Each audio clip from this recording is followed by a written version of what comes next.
Hi everyone, Editing Edgar here. Before we get started, just a little note to say that my audio recording software was not picking up my microphone for the first 2 rounds of this quiz. So for about half the show, I sound like I'm recording from within a device that purportedly was invented by Thomas Crapper. Apologies for that, it gets good at the end. So without further ado, it's quiz time.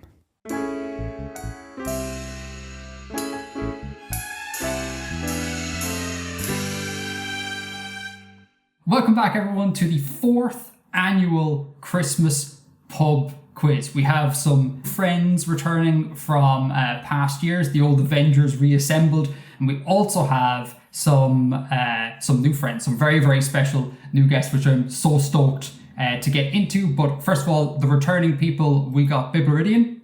Hello, good evening. We got Mitch Misali. Hello. We got Bill. How's it going? And we got Lichen. Hi, hello. Now we got 2 very special guests, and those are David and Jessie Peterson. Yay. Hello. Welcome aboard, folks. Thank you so much for being here. Yeah, we are recently married, so it's still exciting when we're introduced that way. Congratulations. Come back to us. Thank you. Come back to us next year, and we'll be less excited. Congratulate you even harder. So you, David and Jessie, you need no introduction in the circles we run in, but just for the sake of being completionists, give us an introduction. Tell the people who you are, what you do, where to find you. My name is David Peterson. I am a language creator. I've been creating languages since 2000. It always feels strange to say that because it doesn't feel like a year. You know, the year 2000. Yeah, it feels like a thing. It feels like something that would be set on Futurama, and that's about it. Anyway, so I've been enjoying creating languages for that time, and I continue to enjoy it. And honestly, I don't know. I'm not anywhere now. I'm Daedalus with a V on Tumblr. I've got a website with that name, and I'm Athdavrazar on Instagram, because certainly somebody in the Conlang community, thinking it was just a great joke, they took the name Daedalus. They have no followers, no posts, and have not edited anything on their account, and they've held it since 2012. And so if somebody can just free it, I'd really like that username, and that is why I'm here. Campaigning for your Instagram account. Yes. Jessie. Yes, I am Jessie Peterson. Although some of the listeners may know me better as Jessie Sams. Recently changed my name. And I, too, am a conlanger and David's partner on many projects. And together we are co-hosts of Langtime Studio, where I usually have more of a voice than this. Mm-hmm. This is a strong advertisement for Thursday's episode. Can't wait. Surely I'll have my voice back by then. A chilling vision of things to come. I gotta say, on the Langtime Studio thing, both of y'all, thank you so much for making that. I really get a kick out of and learn so much from watching people who are really great at their craft, doing their craft in real time. And Langtime Studio was probably the first one of these type of series that I got into. And it really has helped me so much. So thank you so much for doing it. Keep up the good work. Wow. Yeah. Thank you. Honestly, it kind of, I think, shocks us a little bit that somebody actually enjoys it. Love it. It's very slow going when you watch the real time. It's You just had an entire slow. Convention organized around it. You can't be that surprised. I'm representing. Oh, you've got the shirt. I got my shirt on. Yeah, and we're definitely going to have to do a second one at some point in time somewhere so we can have more exciting guests. But who? So for anyone listening, what we're referring to is CopyCon, which is a Langtime Studio convention that occurred about 3 months ago in September, wasn't it? September, yeah. Yeah. Yeah. So I'll leave a link to the Langtime Studio channel and you can check it out. It's all there. My vote, if you're going to do another one, when you do another one, make it in Europe, please and thanks. Oh, man. Well, I do know a couple of somebodies at University of Edinburgh. Maybe we can... University? I thought we were going to do it in Biblaridian's house. Oh, Well, gosh. Edinburgh is not too far away from the plateau, so... This is true, but your place is much larger, older, and I Older, think certainly. quite, yeah, and boxier. We all want to see the lighthouse. Yeah, a lighthouse atop the We've been crag. through this. It's not a lighthouse. It's a Oh, beacon. listen, somebody did an incredible rendering. It was like very old style, like King's Quest style art of the lighthouse. And I have to say, that's where you live now. I'm sorry, the picture was just too good. We got to share it with you somehow. There are so many memes here that I'm going to have to explain for folks. This is lore that comes from Langtime Studios chat. Bib is a character in the Langtimosphere, and it is said that he lives in a lighthouse. It's a monastery sometimes. I can't really keep up with all the lore. In truth, it is a monastery. It's a monastery. I would encourage people to check out Langtime Studio for the Bill memes. It is worth it. So links in the description of this podcast. Go check it out. So without further ado, shall we begin this quiz? Yay! Let's do it. And I should say, actually, sorry folks, I forgot to mention, I'm not taking part this year because there's an awful lot of people involved and I want to give space for everyone else. So I'm just going to be emceeing. You're probably not going to hear much from me. I'm just going to do scores and things like that. I'll try and keep Mitch under check, that sort of thing. But really, this is about all of the other participants. So, round one, we got Biblaridion.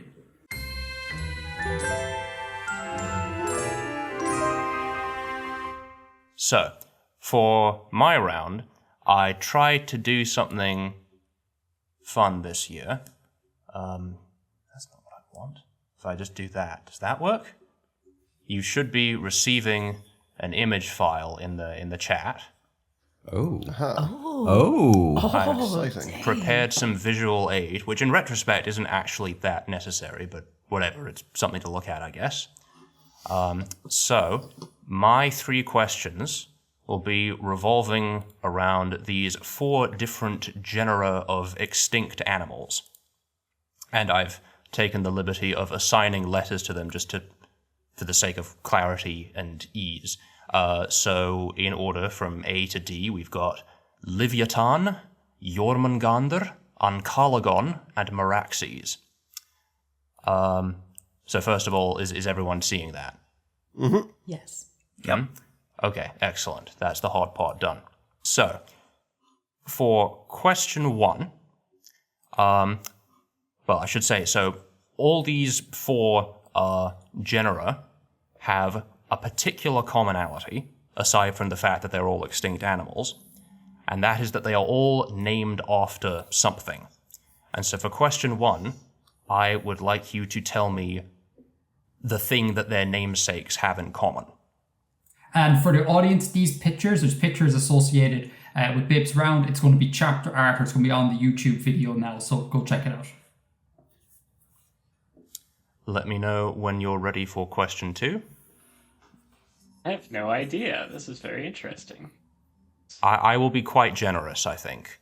As generous as I can be. Don't say that. I could make an answer that's so vague. I'm really good at that. Well, I think last year I gave you a point for saying that trees were people or something, so I can extend that same degree of generosity this time round. Trees are people, salad is murder. I believe what it was that all of the names of trees could also theoretically be names of people, and you can't prove that there isn't a person named that. Yes, I think that was it. And I can't remember if it was you or Zidnaf who adopted the name Telperion by the end of it, but... That was so fun. That drove me nuts, but that's fine. All right, so are we ready for question 2 then? All right. Yes. Yeah. Yeah. Okay, so for question 2, the aforementioned namesakes of each of these genera appear in a separate work of literature or cultural text, as it were.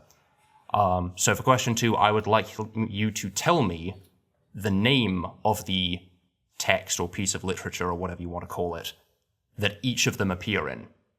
And you'll get a quarter point for each one you get right. Does everyone understand that, by the way? I'm not sure I explained that very well. Yes. So all their namesakes appear in a specific work? Yeah, each one appears in a different sort of body of work.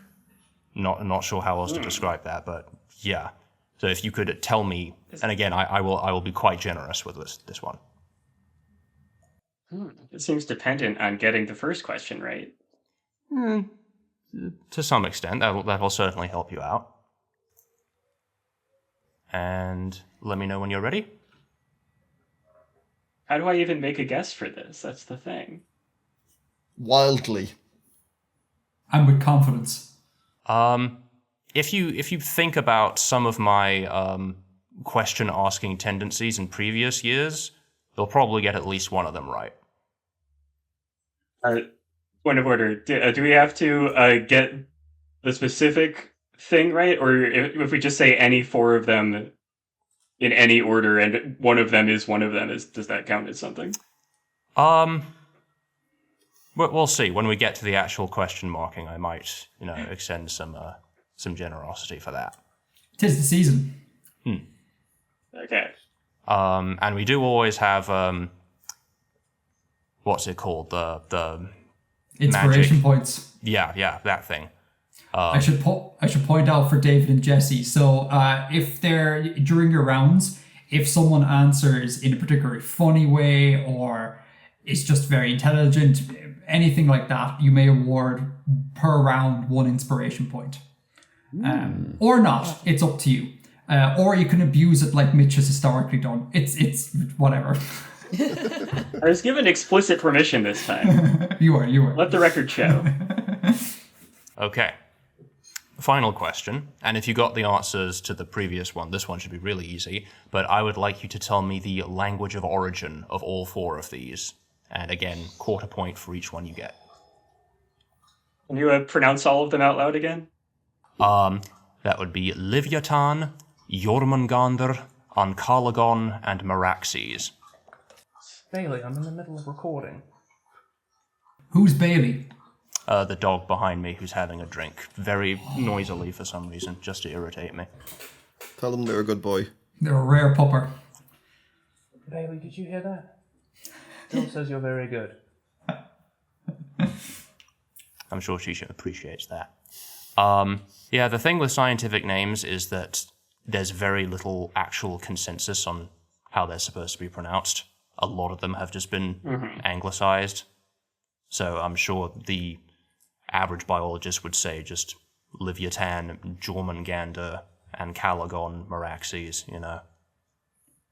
Jormungandr, I love that. Jormungandr. But we expect more out of you, Biblaridion. I do my best. Those beautiful word final roll doors. Oh, I wish I could. Wait a minute, you can't roll your R's? I can just about roll them in initial position or intervocalically, but at the end of words, it's just not happening. It's just like a boulder. You have to push it. You see, if I go, that's all I can do. That hurt a little bit of it, and you've done my idea with Red Hot Chili Peppers. Give it away now. Keep going. Do you know how I actually practiced it? There was a YouTube video, and it was like you need to pronounce the Spanish words caramel and caramel and camarón over and over again. But the way they had you do it is that one just organically becomes rolled as you like tap it increasingly more. But see, that's fine. Like I go aura, and it kind of is a trill, but I can't do something like dar. It just doesn't work, which is awful. You sound a bit like Chewbacca eating a wine gum. Cameron, Cameron, Cameron, and they get you to do that over and over again. But yeah, I can't do Jormungandr. It just doesn't work. But then, of course, you'd be pronouncing Camarón incorrectly. Because it's Camarón, not Camarón. Oh, possibly. Like maybe that was just the thing that they were getting you to do. I can't remember. But anyway, it got me to doing initial roll doors and interfocalic roll doors, kinda. But yeah, at the end. But listen, David, wait till you hear the way I pronounce sandwich. So I mean, you know. What did you just say? What did you just say? Sandwich. Sandwich that you eat. That you eat, yeah, sandwich. I'm so ashamed of you. I love it personally. It's delightful to me. Thanks, Mitch. There are places around here where you have like a ham sandwich that people just call a hang sandwich, which is just an abuse of the English language, really. But it's the best abuse. Hiberno English is the best English. It is the best English. I used that sound change for Castathan. I feel a little bit better about it. Velarization. Yeah, specifically before W. It makes me feel a little bit better. Yeah. She really It's attested. The velarity comes through. It's really, I like it. I think sandwich sounds lovely. Sandwich. Sorry, I don't mean to mock the American accent, but sandwich sounds Yeah, weird. it rhymes with language. It's great. Language, yeah, sandwich, language. As someone who, well, I wasn't born in Sandwich, but I lived in Sandwich for some time, Oh no! I Really? feel something of an authority on the subject. You lived in Sandwich? What are you talking I about? did. Sandwich, where the sandwich place. was invented. Yeah, the Earl of Sandwich, who was from Sandwich. It's named after the guy. Yeah. Did you go to the museum? Like, do they have really good sandwiches there? Like, we need to stop. You need to tell us more about this right now. I was very young at the time. I don't really remember. But what I do remember is that there's a town next to Sandwich called Ham. Legend. Good old Now- village. Question 3 done, I assume? Oh, yeah, I forgot. We're playing. Yes, everyone have question 3 done. Yes. As much as I I can. have zero confidence in any of my answers. Excellent. It's going to be great. Yeah, so again, what we're going to do is Bib is going to read out each of the questions, and then after each of the questions, we're going to go around the carousel, give our answers, etc., rinse and repeat. Okay? Right, so question 1 is, what do all of their namesakes have in common? Mitch? They're all nouns. And again, I was given explicit permission to be vague here. So all their namesakes, they're nouns. I can't believe you're considering it, Bib. Am I wrong? I'll think about it. Who's next? David? They are mythical literary beasts. Jesse? I have that they are beasties mentioned in books. Bill? I have mythical/apocalyptic beasts. Lichen? I had fictional/mythical monsters/dragons/serpents. And the correct answer? Yeah, you all, except for Mitch, nailed it. Yeah, I would have accepted mythical beasts, monsters, or dragons, or any permutation of that concept. And yeah, I think you all nailed that. And for Mitch, I mean, you're not wrong. I'll give you a quarter point for that. Okay, that's great. I will accept 0 points for the rest of the round at that 1 quarter point. I think that's more than fair. Excellent. Okay. Question 2. What was question 2? Yes, name the body of literature that each of them appear in. Mitch? As established, I didn't recognize a single one of these names as being anything. So, please stab in the dark from context clues and stuff. I think at least one of them is probably from Lord of the Rings, and the rest are from some other mythology. Okay. David? So I'm hoping that I got some of these right because now I'm feeling less confident. I said Leviathan was from the Torah, though of course, if you're me, he's probably most famous from being from Final Fantasy 1. Second one, I said the Eddas. I hope that's right. Third, I had no idea. It sure did look like a sandworm, though, so I said Dune. And then finally, Song of Ice and Fire. Nice. Jesse. Okay, so for the Leviathan, as mentioned in Leviticus of the Bible. Is that also the Torah? I mean, Yeah, the, isn't it? the old five. Isn't it? Yeah, it is. The old, yeah. Yes. The second one, I just put Nordic mythology because I couldn't think of the name that I was trying to think of. The third one is a nod to one of my husband's favorite books, and that is Manuscript Found in Saragossa, because I just wanted to put something there. And the fourth one was Quixote. Oh. Why not? Was it Dune? Song of Ice and Fire? The fourth one, Meraxes. Why not? I don't know. It's also You act- Don Quixote. He acts like I have actually seen... A House of the Dragon? They have Meraxes in there? Uh-huh. But why would they name the thing after it? Wouldn't the dragon in there be named after that? No. This was it was a later naming. They've discovered it and named it after. Anyway, sorry. All right. Bill. Well, I've just learned new information, but so my answers in order: A, I said the Bible. B, I said the Eddas. I will be specific if you require it, but all I wrote down was the Eddas. Anything further than that would be a gamble. For C, I said the Odyssey, and for D, I said the Epic of Gilgamesh. Lichen. For the first, I put the Bible. The second, for Jormungandr, I wasn't sure whether it was going to be the Horvamol or the Eddas, but the Horvamol, I thought, it's not likely to be that. Don't think there are lots of dragons in that, so I went for the Eddas. For the third, Lord of the Rings, and for the fourth, Song of Ice and Fire. Very good, all round. Yes, for A, I actually would have accepted two answers. Leviathan, you could, the Bible or the Torah or the Mikra or any of those would have been acceptable. But I can't believe I didn't recognize Leviathan. That's putting the stress on a different syllable messed me up so much. I intentionally didn't pronounce it Leviathan because I thought that would be too obvious.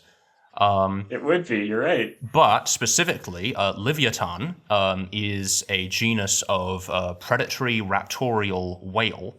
And I believe there's only one species known of it at this point, and that's Leviathan melvilli, which is specifically named after Herman Melville. It's the whale from Moby Dick. So you could have said that and got the point too. Mm-hmm. B is Jormungandr, which, yes, is the big snake. The big snake, yeah. Excellent description. From Norse mythology. And yeah, I would totally have just accepted Norse mythology, but you all went for the Eddas, which is very good. And I do not know specifically if it appears in Havamal or the Volospars or whichever other ones are involved in there, but I think, Eddas is perfectly good for a point.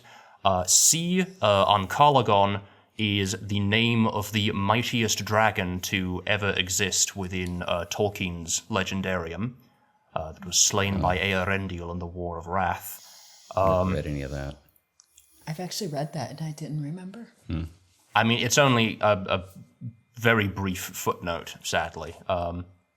Also, minor story. I used Ankalagon, which is a genus of preapulid worm, because that was named. There's another genus of I believe it's a hyenodont that's also called Ankalagon, but it's spelt with a K because Simon Conway Morris had already named this one Ankalagon, and for some reason he saw fit to name this random centimeter long worm after the greatest dragon ever to exist. So he just stole that name, and so the other guy just decided to use Ankalagon with a K just out of spite. So that's Lord of the Rings, or more specifically, Tolkien's mythology. And D, Meraxes, is indeed from A Song of Ice and Fire. Cool. So Nice. points-wise, Mitch, what do you get? I guess I got a quarter point that time. Excellent. Yep. David? 3. 3 points. Very good. Jesse? Well, 3/4 points, so 0.75. 3/4 points, right? So 0.75. There we go. Jesse? I believe I got half a point because I got 2 of them. Excellent. Bill? A half point. Lichen? 1 full point, please. Whoa, flexing he is with his knowledge. Yeah, very impressive. And the third question was, what is the language of origin of each of these names? Mitch. So once again, just based purely on the aesthetic of what the words looked like, I guessed Greek, something North Germanic, English that's definitely wrong, and Latin. Interesting. David. So Hebrew, Icelandic, Latin, because I didn't recognize that one, and High Valyrian. Jesse. Hebrew, Old Norse, Greek, and Spanish. I don't know. I was just going for... It's one of the main dragons on the first season. You act like I remember names. Bill. I said Hebrew, Old Norse, Greek, and Sumerian. I'm loving what people are thinking High Valyrian sounds like. This is pretty cool. Like it. I said Biblical Hebrew, Old Norse, Sindarin, and High Valyrian. And the correct answers were Hebrew, Old Norse, Sindarin, and I believe High Valyrian, unless David wants to throw in a curveball and say it's actually a Gascari loanword or something. But to my knowledge, it is in fact High Valyrian. David, you control the points here. You can make it so people don't get... I mean, technically it comes from the proto stage, but it's turtles all the way down. High Valyrian counts. Just as a point of curiosity, no one gave this answer, but would English count for the latter two? Because Lord of the Rings and A Song of Ice and Fire were written in English. I would look for the etymology of the names specifically. Okay. So I would have to I'd probably say no for that. Full disclosure, Sindarin was a complete guess. I had no idea, but I thought, what's a famous Tolkien language? Sindarin, that'll do. George R. R. Martin originally did compose the Song of Ice and Fire in Sumerian. I want to make that known. Brought it to his publisher, and they were like, "We can't do anything with this." Well, I'll translate it. I love it, but He brought it in clay tablets. So, Mitch, how many points? Is North Germanic specific enough for that one? I think if we start halving quarter points, that might get a bit crazy. Cool, so I got an eighth of a point. An 8, are we doing... Go on. I will leave that up to Edgar. Go on. David, how many points? I suppose Icelandic doesn't count. Does it? I'm going to have to say no on that one. But it's truly incredible. The Icelandic language hasn't changed at all in over 2,000 years. Haven't you heard? I've heard. All those pop linguistic articles written about it say that, and it's definitely true because they say it. Yep. I got a half point. Well, can someone fill me in here? Is this a claim that people are making? I never heard this before. But yeah, no, it's one of those things such as, like, you might have heard that it is literally impossible to swear in modern Hebrew. It's just physically impossible, can't be done. But there is a claim that Icelandic is the most conservative language, and that if somebody speaking modern Icelandic were to go back 1,000 years, they could communicate perfectly with everybody in Iceland without changing anything. That sounds 100% correct. I have no problems with that. Bill. my favorite bit of linguistic misinformation I've ever come across is, I can't remember the origin of it. It's not totally modern. I think it's like maybe early 1900s or something, but that there are pockets of Irish Gaelic, or like mutually intelligible with Irish Gaelic, spoken in the Atlas Mountains in North Africa.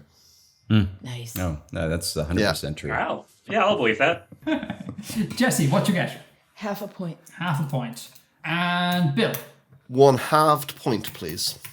That was so awkward the way you said that. 1 half. Yep. I like it. Damn right it was, and I'll do it again. Like it. What you get? 1 full point, please. Okay, so at the end of this round, we have Lichen in the lead, David second, Jesse and Bill tied, Mitch, I'm sorry, pulling up the rear. So, we're on to round 2, which is Mitch's round.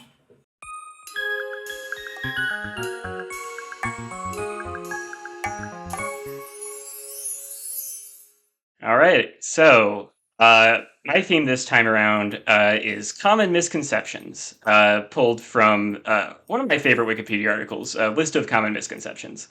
Ooh. If you haven't read it, highly recommend. It's a treasure trove of fun information.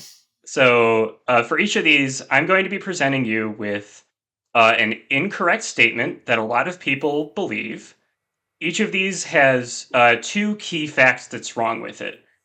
And I want you to both identify the incorrect fact and also correct it. Like, tell me what the true thing is about it instead. So, and we'll figure out how points work depending on how people answer, I guess. Okay, so there's 2 for each one.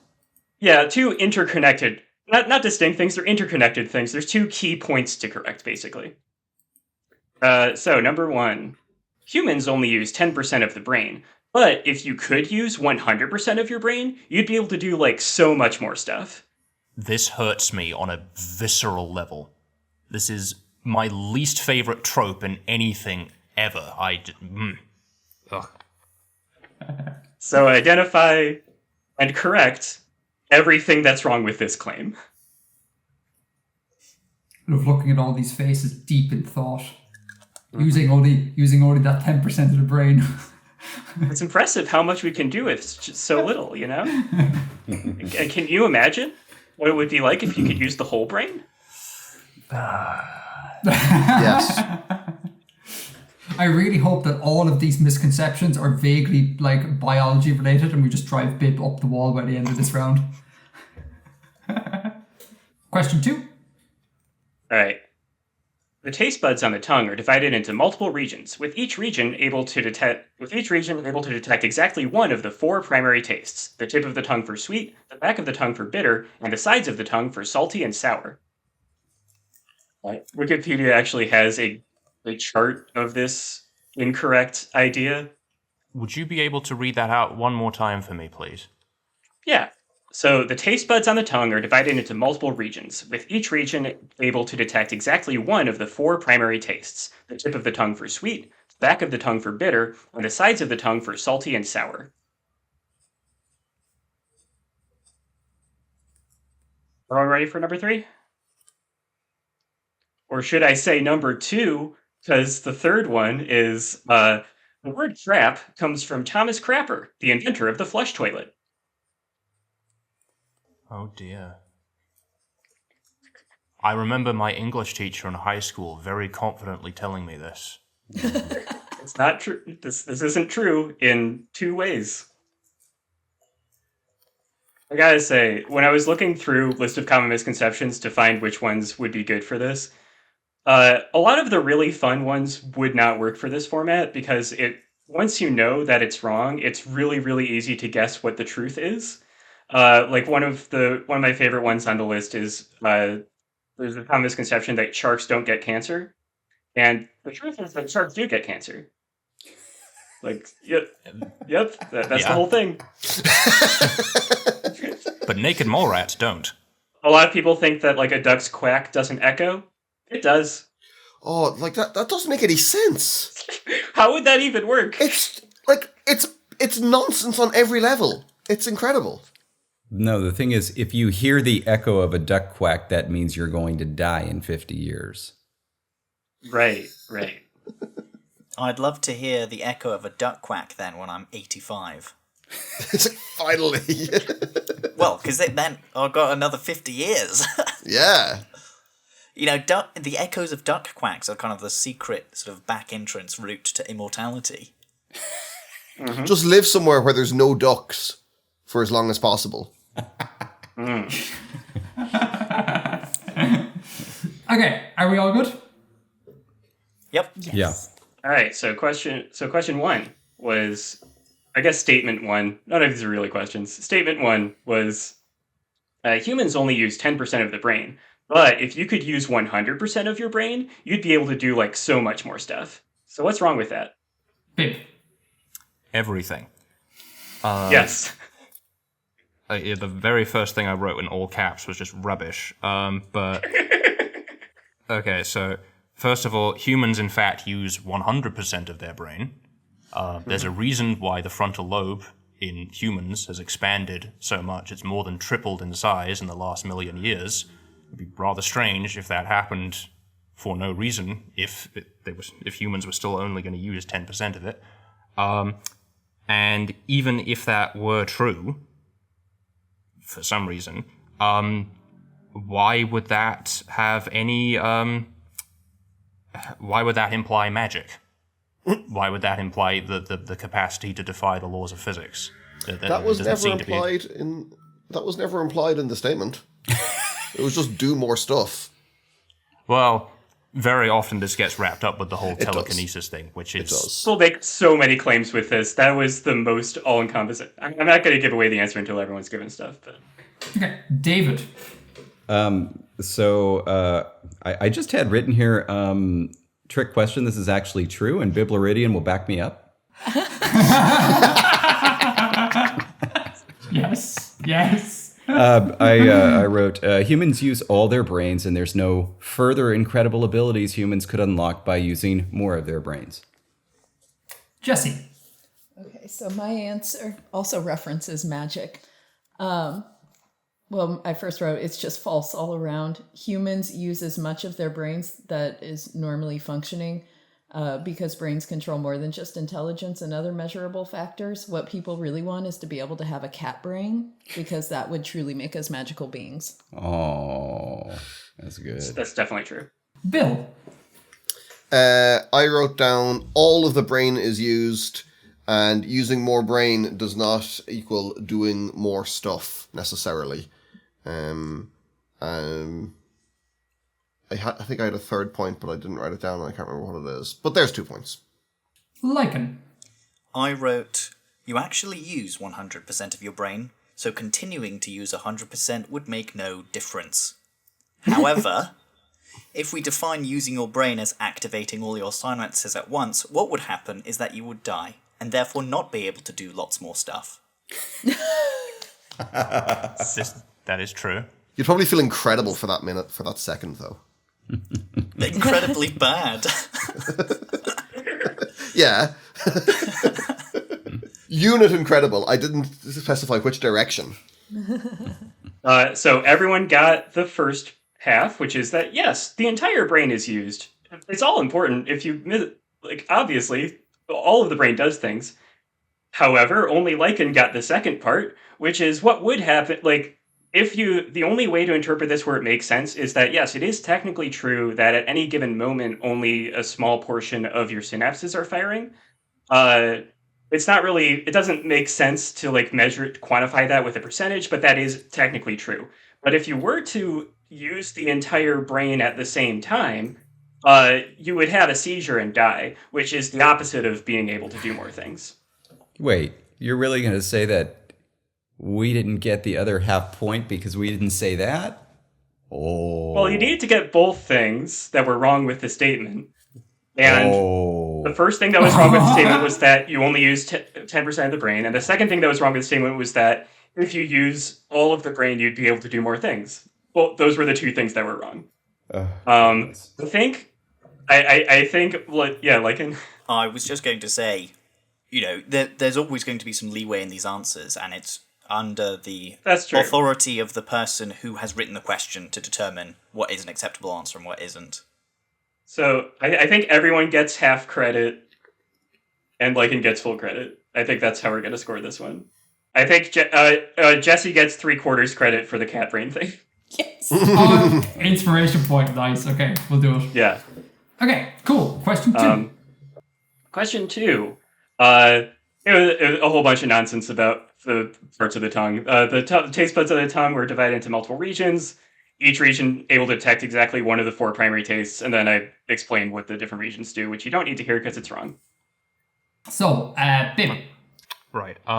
So I wasn't 100% sure exactly what to hone in on for the 2 parts, but number 1, taste buds are not divided into different regions of the tongue. And even if they were, they couldn't detect exactly one of the different flavor types. And I'm actually not too up to date on this, but where does umami fit into this whole thing again? Is that distinct from savory? Yeah, that's basically everything I had written down.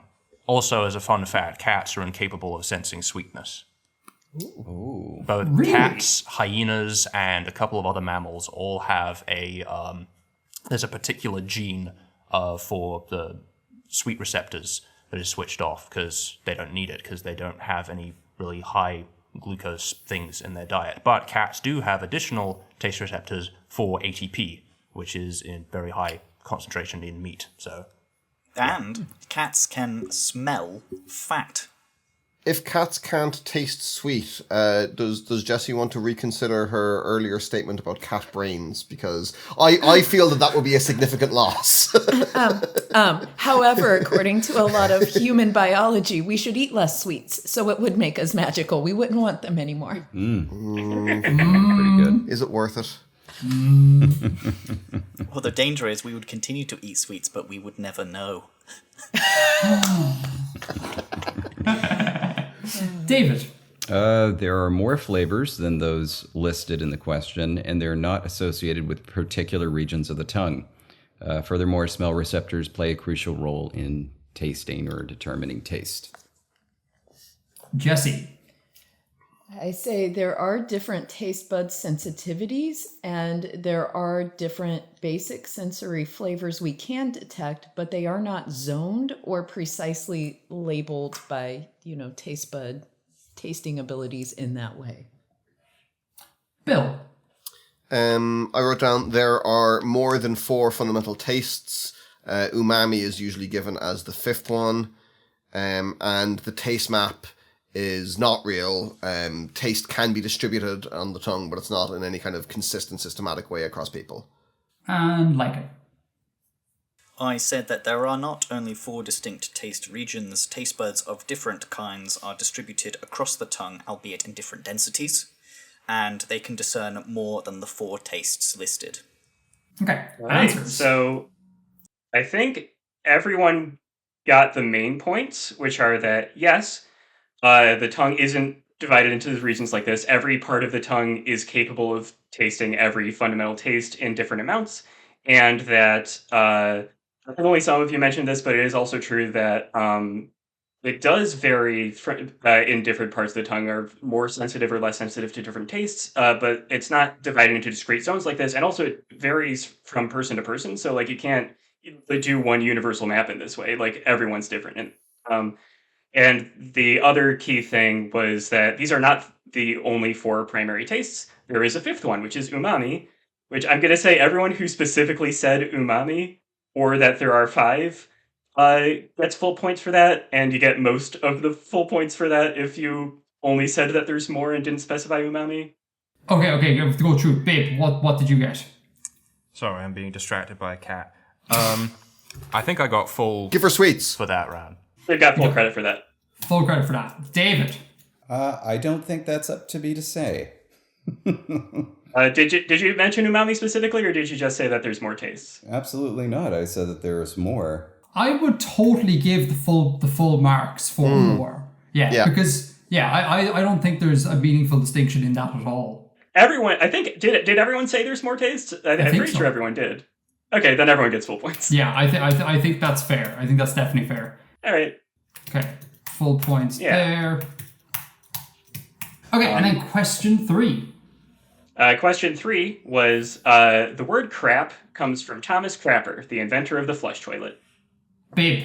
So I had no idea specifically, but just by sort of deduction, I just wrote down that the word crap existed before Thomas Crapper, and that Thomas Crapper did not, in fact, invent the flush toilet.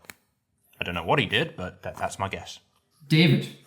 I said the etymology of crap is different, and Thomas Crapper holds a patent on the plunger in the toilet bowl, not the flushing mechanism. All of it guesses.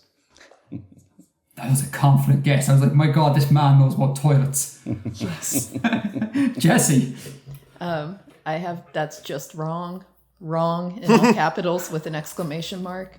It is a folk etymology. The toilet was not invented by Crapper, and crap as a word existed before the toilet. Bill.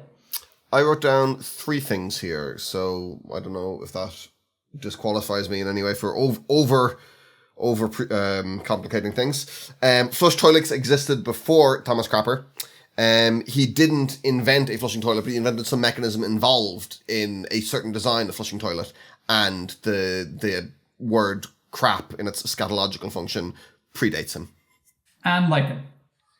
I said he didn't invent the toilet, and the word comes from something else, predating it, and I believe is cognate with chaff to mean like leftover stuff. Oh, But I'd need to double check that. that's interesting.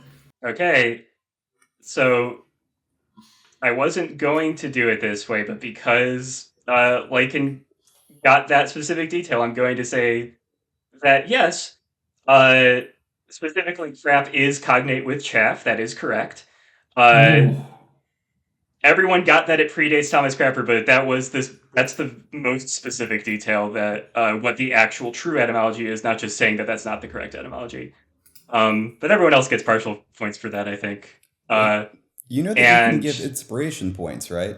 I can, but no one said a funny thing for that half. Oh, no, I would totally give an inspiration point to Lichen there because he was like, that was on it with that etymology. Okay, yeah, okay, everyone gets full points and Lycan gets bonus points for that half. Yeah. Okay, let's do it that way then. Okay, I see what you're talking about. And the other thing was that yes, Thomas Crapper did not invent the toilet. However, I'm also looking for what exactly did Thomas Crapper do, which only some of you said, which was that he invented like some mechanisms involved as part of the toilet, but not specifically the flushing mechanism. Wasn't it the pull chain? What he invented, I do have this written down. He invented the U-bend and something called the floating ball cock, which yeah, and it's the big red thing. yeah. So it actually the person who actually invented the flush toilet, it was first patented in 1775, which was like half a century before Crapper was born, by a guy named Alexander Cumming. So like what I have written down here, like for the full correction of this, which no one said exactly this, so I'm not gonna. I don't know if I should take that away from anyone for not getting this, but the full answer I was looking for was that Cumming invented the flush toilet and Crapper invented the ball cock, which is just a completely normal sentence. So who specifically said that Crapper invented like something else that's involved in a toilet, but not specifically the flush mechanism? Bill, David. Yeah, I think Bill and David get the points for that, and I think everyone else correctly identified that Crapper didn't invent the toilet. yeah. Yeah, I think everyone did that basically. So not 0.5 for everyone, barring Bill and David. Yeah. Yeah, I think that's fair. Well done, everyone. And Bill nods to using scatological. I would give you inspiration points for that if I were grading this. I also have written down the true etymology of the name Crapper, which I would have accepted as an alternate answer instead of giving the etymology of crap. They are actually unrelated words, like genuinely. Crapper is a variant of cropper, like someone who does crops. Ah, That makes sense. makes sense. Just a very unfortunate coincidence that ended up turning into this very, very widespread false etymology. It's not my favorite false etymology on list of common misconceptions, but the other ones would be way too easy to correct. My favorite ones are the ones where people say random words are acronyms. A lot of people think news is an acronym, which is so weird because the etymology of news is so transparent. It's just the word new with an S on the end. Like it's so obvious that that's what it is. But a lot of people think it's an acronym for something. That's right. Northeast, west, south. Or some people say it stands for notable events, weather, and sports. Stop. The other fun one is fornication under consent of the king. That one's really fun. The other one is all day I dream about sports. Also not anything. I heard that acronym very differently in high school. Ooh, no, oh no. Courtesy of Jonathan Davis. Courtesy of corn, I was about to say. Yeah. Family show, folks. Whatever you're thinking, David, don't say it out loud. Okay, so that is the end of Mitch's round. So at the end of this, we have who's in the lead here. Lichen is in the lead with 6.5. Second is David with 4.75. And then third is Bill with 4.5. David and Jesse, every single year we've done this, Bill has won the quiz. It's it happens every year, the monotony, I think, is going to be broken. So, David, keep up the good work there. Lichen, keep up the good work. We top a bill this year, folks. No gods, no masters. Exactly. All right, so the next round is David's round.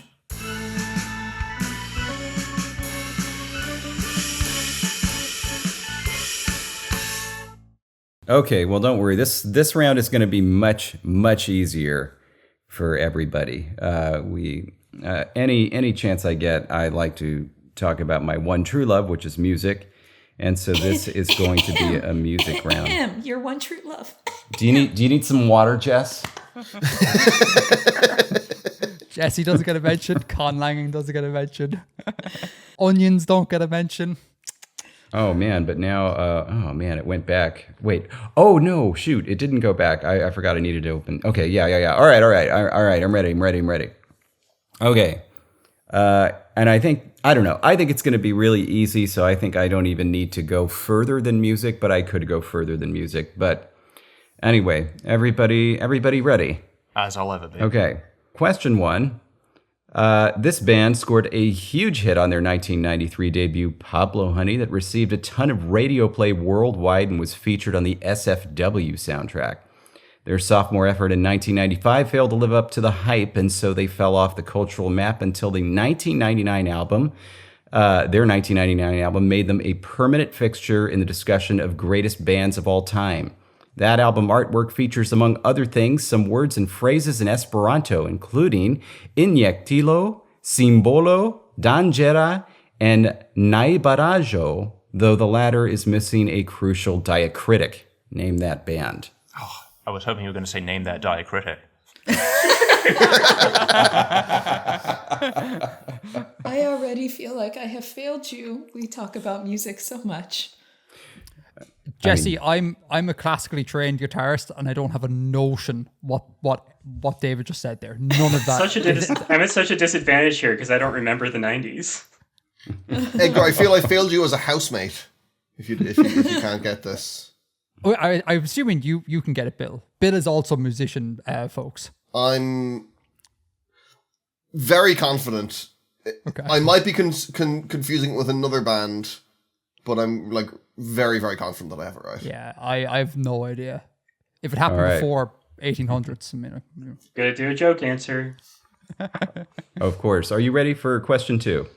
Yep. All right. Jesse and I have been working on the most recent Dune film franchise, the first theatrical release since David Lynch's 1984 film.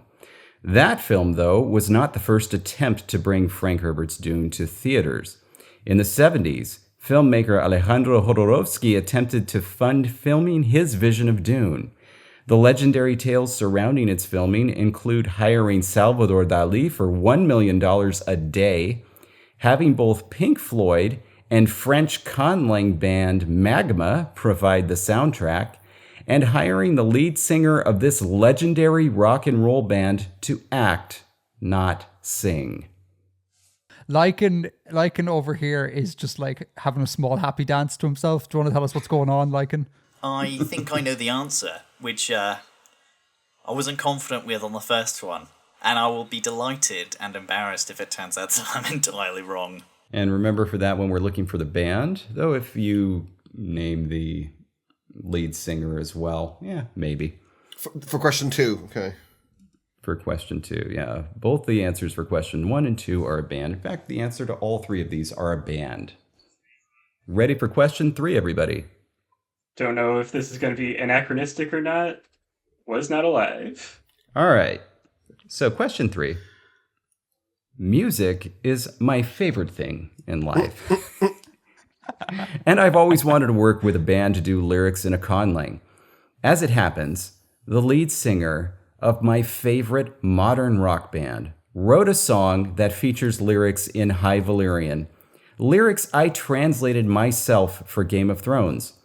Unfortunately, I had nothing to do with the lyrics getting there, wasn't aware of my translations being used in the song, and wasn't credited for my translation work, although Game of Thrones creators Dan Weiss and David Benioff both received songwriting credits on the track. The song is Pray, written and performed by Matt Bellamy, the lead singer of this band. That one I would have got. That is shocking, David. Not if you know conlanging in Hollywood. I'm frustrated on your behalf for that one. That is, Yeah, man. We're about to find out how little I know David. And I feel bad for not I knowing love any of these music things. I was like, oh, this is gonna be an easy one. Great. Oh no.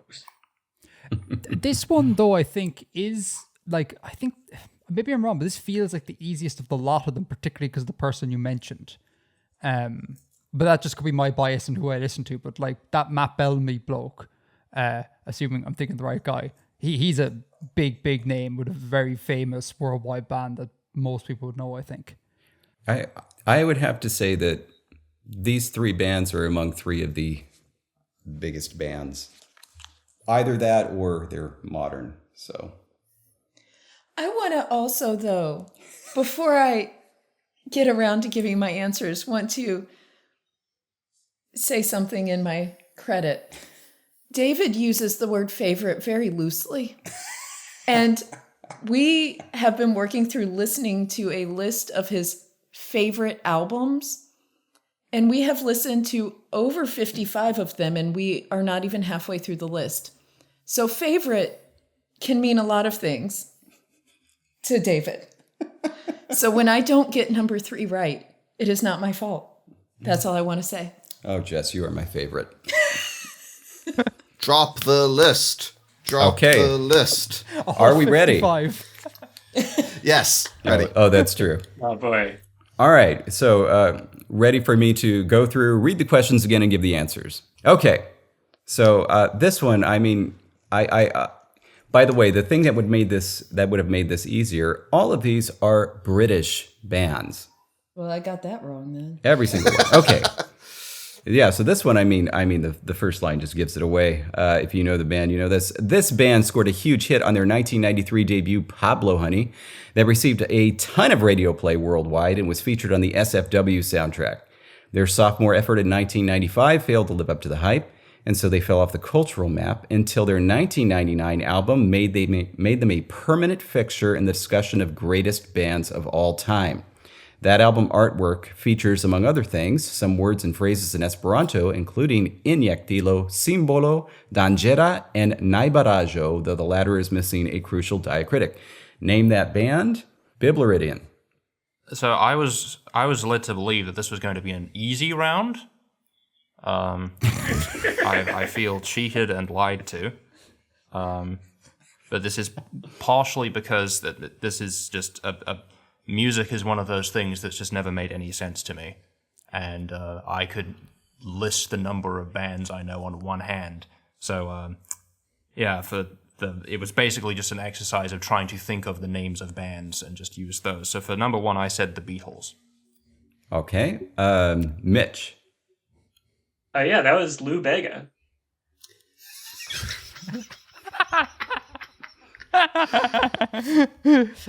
Jesse. I just said Radiohead, 'cause we had recently talked a lot about how Radiohead made a major comeback, but I think it's all wrong because I don't think that was their album. But go on. Bill. I said Radiohead. Oh. Lichen. I said Red Hot Chili Peppers. Oh. That is a band I have seen live. But indeed, Bill and Jesse were right. It is Radiohead. Wait, they're British? Oh, very much so. Yeah, very much so. Sorry, I did not know that. Yeah, so that 1999 album was OK Computer. And indeed, there's Esperanto in the liner notes that they've written in there for cryptic reasons. But indeed, the missing diacritic, there is no chapello above the J in najbaraĵo, which there should be. And their 1993 album, Pablo Honey, featured the hit Creep. I couldn't think of the album, but I knew the song. Yeah. But then I thought it was all wrong, so I also didn't know the Esperanto connection. Yeah. Wow.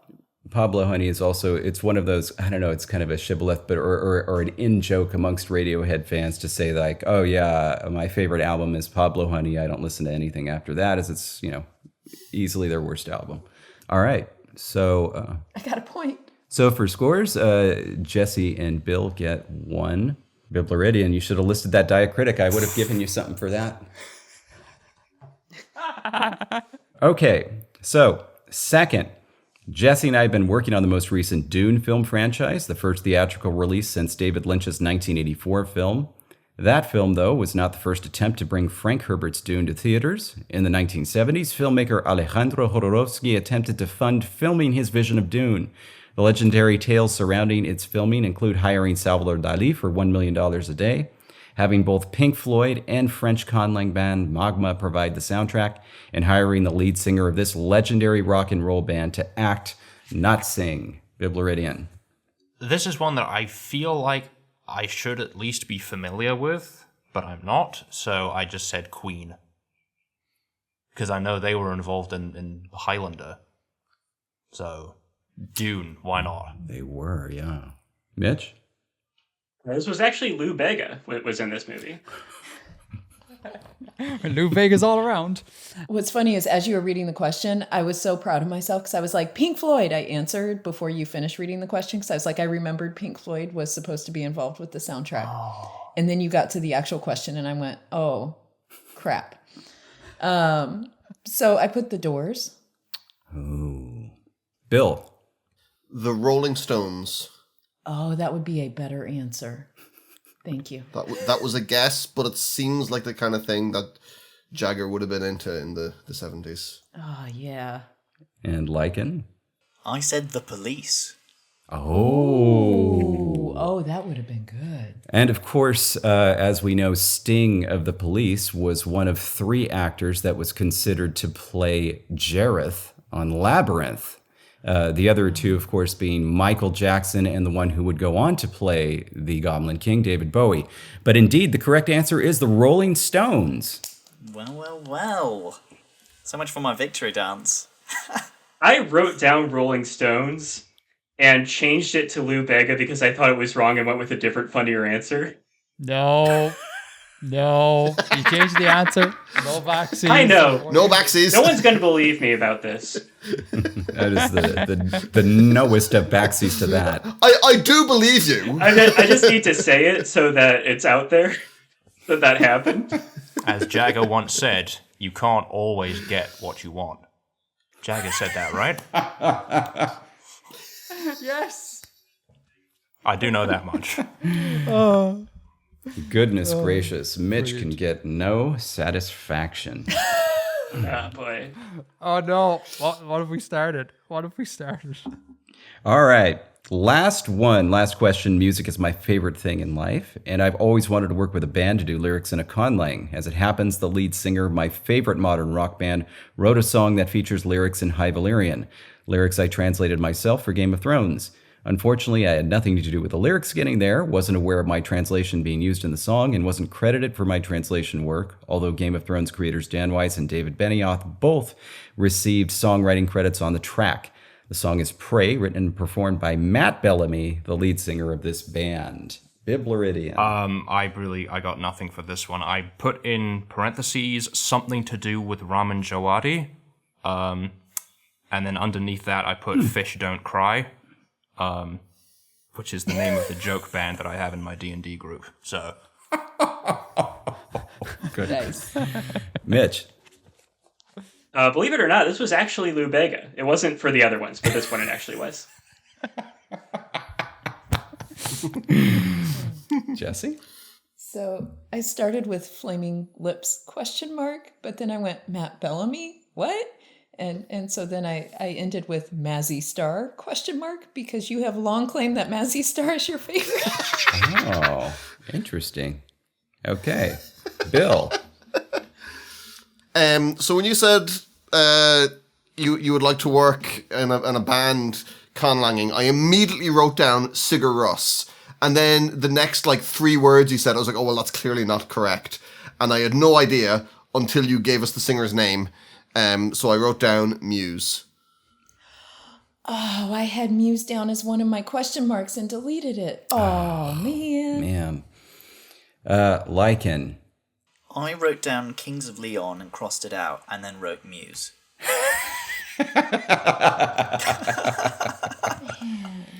Indeed, it was Muse. Muse is one of those bands where I feel like the band was created just for me personally. And I really, really enjoy their work, though their last album has a couple of... Anyway. So yeah, there you are. British rock bands. And it's like Radiohead, Rolling Stones, Muse. I mean, it's pretty big. Never heard of them. I've never heard of Muse. Like I don't follow that type of rock.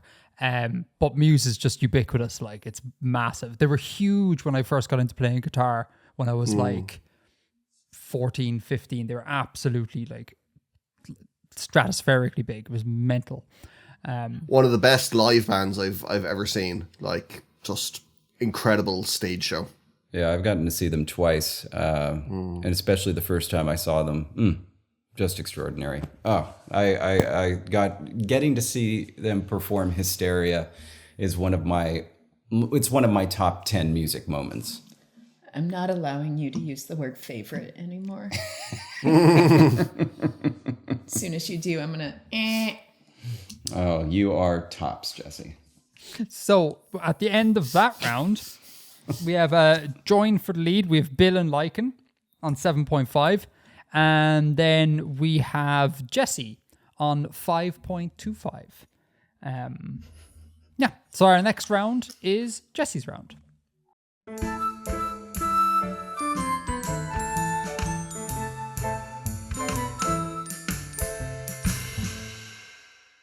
All right, question number 1. Oh no, tell us what your round's about. Like, do a little spiel. Baking. Sorry, we're talking about baking today. Cool. And my questions, like David, have an answer or don't. So like there's no partial points here. The first one is in fact multiple choice. All right. So you have many options for replacing eggs in almost any cake recipe. But which of the following ingredients is not typically recommended as an egg replacer in cake recipes? A, banana. B, applesauce. C, milk. D, yogurt. What? 3 of these can be used as egg replacers. 1 should not be. Easy. Come on. Can you list them again, please? Seriously? Yes. So again, which of the following ingredients is not typically recommended as an egg replacer in cake recipes? A, banana. B, applesauce. C, milk. D, yogurt. I am shocked that 3 of those can replace eggs. I think it's just magic. So fun fact, I was vegan for about 12 years, so I know these very well. Wow. What made you go non-vegan, if you mind me asking? COVID and having to cook 3 meals a day for 2 non-vegans in a house. Plus me. That'll do it. I've always wanted to go vegan, but the milk separation anxiety is a serious thing for me because as a true Irish man, I drink like builder's tea, we call it over here. So like black tea with lots and lots of milk. And I couldn't give that up. I just could not give that. I've tried like oat milk and all the substitutes. It's just not the right thing. Wow. I just can't do it. So I have a question about black tea with lots of milk. I'm American and know nothing about tea. Doesn't adding a lot of milk to a black drink make it no longer black? Like, isn't that what it being black means? Yeah, but I mean, the tea variety is black. Like, it's a black tea. As opposed to, like, peppermint tea or chamomile tea or something. Okay. Yeah, it's nothing to do with the final colour of the thing. And you do need to specify it, though, because I think adding milk to a black tea is perfectly fine. But if you add milk to a peppermint tea, that's an abomination, and that practice needs to be stopped. Probably better than adding charcoal to a white tea. Correct, yeah. All right. Are we ready for question 2? Yep. All right. Some baking recipes call for buttermilk instead of milk. What other common ingredient is activated by buttermilk that helps baked goods rise? So what gets activated by the buttermilk to make the baked good rise? Sorry, something that's activated by buttermilk but not by regular milk? Right. This is a science question. This has nothing to do with baking. I know, I did it because I knew we'd have scientists. And I was like, maybe they'll get this just based... baking is science. Lessons Baking in is chemistry science. and all that. Oh, Yeah. my God. But then it's one thing to see it and appreciate it and clap for it, and to eat the results, but to know it? Yes. Oh, my goodness gracious. Maybe question 3 will be more. All right, is everyone ready for question 3? Yep. Excellent. 1 yes means you're all ready. Beyond flour and other basic baking ingredients, what key ingredient is typically a prominent feature of these 3 different cookies? Thumbprint cookie, kolache, and pizzicati, which is also called an Italian pinch cookie. What are the ingredients we're excluding? All flour and basic baking ingredients. So anything that would go into a Okay. basic cookie, this is not included. Something stands out about the thumbprint cookie, kolache, and pizzicati, which is also called the Italian pinch cookie. Huh. What the French toast? I love you too, Mr. Music. Muse, it's right in the word music. That last one is difficult. Are these like Yeah. extremely common cookies in the States or something? Because I've never heard of any of those. No, I have Nope. never heard of any of these cookies. Yeah. They are all 3 associated with the holiday cookie giveaways that a lot of people do for large cookie exchanges at Christmas time. I've heard of 2 of them, and because one of them, the kolache, yeah? Kolache. Yeah, that's the one. And all of these actually originated in Europe. None of them originated in the US, so they were brought by immigrants to the US Right. and became associated with the I've holidays. definitely had kolache before, but I can't remember anything about it. Bonus points if you can list the 3 places in Europe that they were brought from. Oh, one hang of them you should get by the alternate name. Hang on a second. List the 3 again. There was... Thumbprint cookie, kolache, and pizzicati. Yeah, pizzicati should be pretty easy. Yes. Thumbprint, though. I mean, Everyone has thumbprints. That could be anywhere. yeah. It has a different name and it's original, but it does not get called that very much, whereas pizzicati got brought over. And is the bonus point only if you get all 3 of them, or are you dividing that up into 1/3 of a bonus point for each part? I'm gonna see what happens and then decide. Okay. Jesse's Okay. going on straight vibes. Because it's bonus points, which means it's in the world of whatever I want. Correct. That's true. Correct. Welcome to the chaos of this quiz. So this year has actually been quite civil with regards to bonus points and inspiration points. Some years, man, we had a superposition of points last year, like a literal quantum mechanics Complex superposition plane. points. Oh, the complex plane gets cracked out. Okay. I am ready to receive my punishment. That is the answers for this round. All right, Jesse, fire away. Excellent. So question 1, you have many options for replacing eggs in almost any cake recipe. But which of the following ingredients is not typically recommended as an egg replacer in cake recipes? Bib. I said yogurt because yogurt should not be used as an ingredient in anything. Especially, I mean, even the name. It's the only food name in English that is named after the sound you make when you ingest it.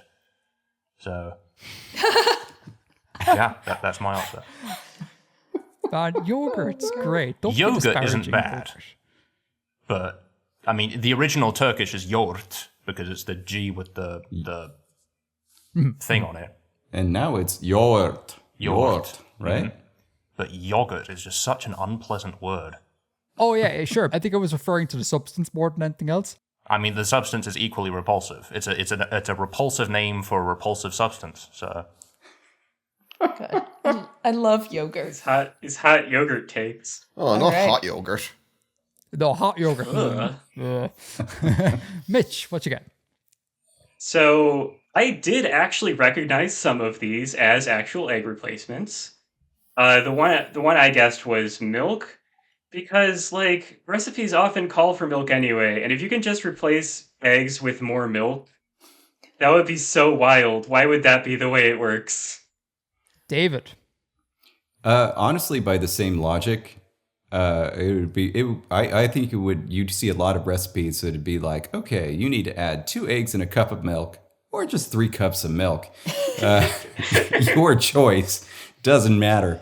Also, I was thinking, often reason why you would replace eggs, or for those who have a dairy allergy, it'd be very strange to replace them with milk, which is an even more common allergy. So I said milk. Bill. Yeah, I was thinking along those lines similarly, but I went a different direction.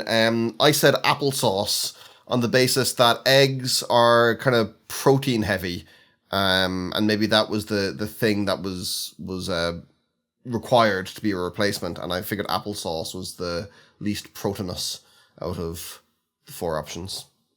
So applesauce is what I said. Lichen. I had many thoughts about this. So we can examine this from several angles. The first angle was structure, consistency, and it strikes me that yogurt's a bit more clingy than milk, as is applesauce, as is mushed up bananas.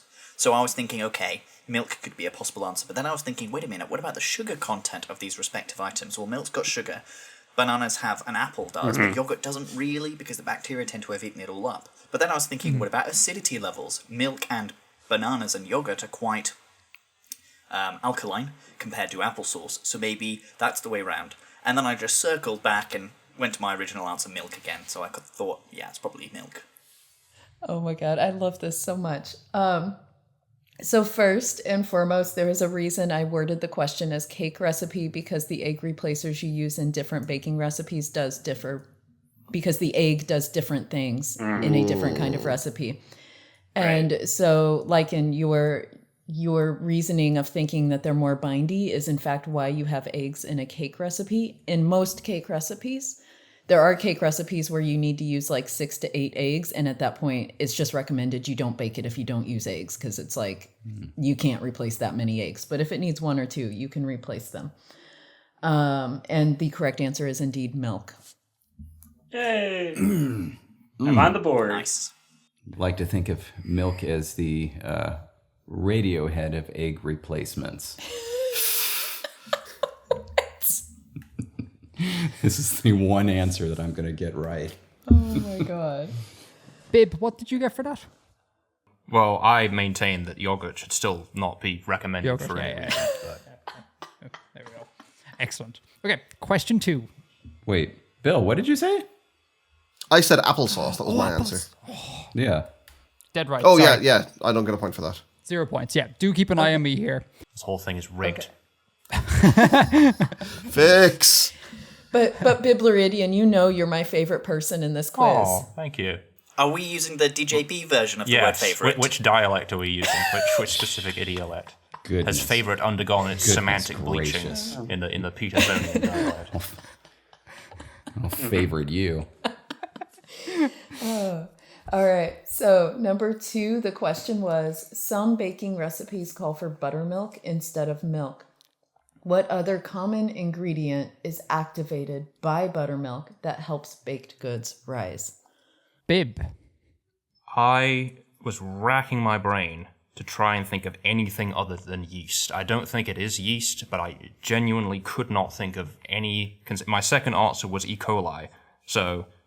yeah, I'm going to have to go with yeast. I don't know, something to do with the black operon, maybe the milk, like, stimulates the... I don't know. That's all I got. Mitch. Same thought process. I was like, well, yeast is the thing that makes the foods rise, but it can't be that because then it wouldn't be a question. I went with baking soda was my answer. David. I actually use 110% of my brain, so I have an extra ability, which allows me to go kind of telepresence type of thing. And so I looked at Biblaridion's screen and I stole his answer, yeast, because that's a thing I've heard of. That was really it. Bill. Okay. I also said yeast, based on cooking I've done, baking I've done. It was the best guess I had. Lichen. Again, I had 2 different approaches to this answer. I was thinking, is it going to be yeast? Because that's really what most of the rising does. But then Jessie made a comment about chemistry, and I thought, baking soda, maybe buttermilk's quite acidic, and therefore helps liberate the carbon dioxide from the baking soda better. And then I did the same thing as the previous question, just went with my first answer, which was yeast. And you really should have gone with your second because baking soda. No! No! Is it because the buttermilk's more acidic? It is indeed. So you can actually make your own buttermilk by taking milk and adding vinegar to it and stirring it up, and it turns into buttermilk. Oh. Wow. Try this at home, kids. I never buy buttermilk. I make it myself that exact way. Yes. I also have gotten into of late trying to make my own cheeses, which is fairly similar process. A bit of acid into milk, make some cheese. Oh yeah, because we did that for a podcast, didn't we? We did, yeah. We recreated cheese. some like Mesopotamian dishes, and they called for making your own cheeses, so we went off and did that. But yeah, homemade buttermilk. Literally, no need to ever buy it in the shop. Just vinegar and milk. Yep. That's it. Yep. It depending on what recipe you need it for, how acidic you need it. In case you're wondering at home, a cup of milk to a teaspoon of vinegar, apple cider vinegar or regular vinegar will do it for most. If you need it to be more acidic, then a tablespoon per cup, and you've got buttermilk. And yeah, it's baking soda. I would have accepted baking powder too because they definitely are. Oh my God! Now you're telling me there's no difference between baking soda and baking powder? I'm done. Just wait till you hear about bicarbonate of soda. Yeah. Yes. Oh my God. Okay, so yeah, that was number 2. Number 3 was beyond flour and other baking ingredients. What key ingredient is typically a prominent feature of these 3 different cookies? Thumbprint cookie, kolache, and pizzicati. Bib. Again, I really feel like I should know this, but I don't. So, for the ingredient, I said ginger, just because, I don't know, that's just what occurred to me. And then guessing the places that they're from, thumbprint. Oh, yes. Just because the name is in English, I just said Britain. For kolache, I swear I've had kolache before at some point, but I have no memory of where I was or what I was doing or what it even was. But for some reason, I'm drawn to Eastern Europe. I can't say why, so I put Poland. And then for the last one, I said Italian. Mitch. Okay. Yeah, so I was just thinking through what are ingredients that can be like a key ingredient in a cookie that aren't your standard cookie ingredients. I just went with nuts. Not going to specify, just nuts.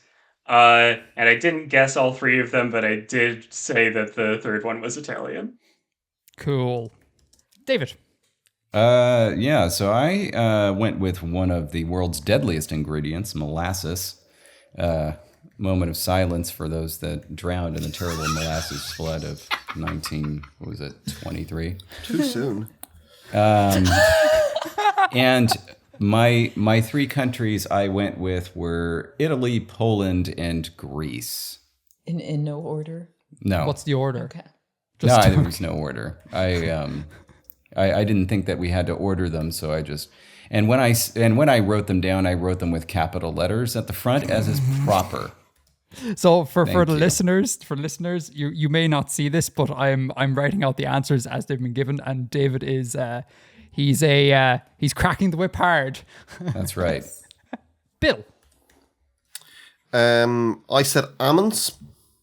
Almonds, okay. I don't know whether that counts as like a typical baking ingredient, but I'm going to hope it doesn't.